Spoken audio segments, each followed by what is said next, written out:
Sriwijaya Air loses contact with passenger plane bar today, January 9, 2021.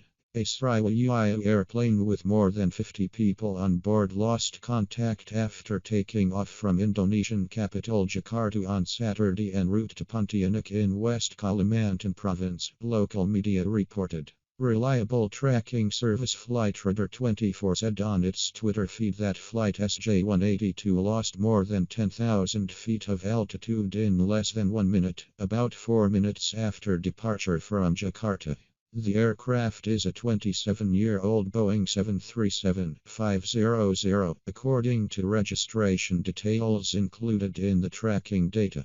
Sriwijaya Air, an Indonesian airline, said in a statement it is still gathering more detailed information regarding the flight before it can make any statement.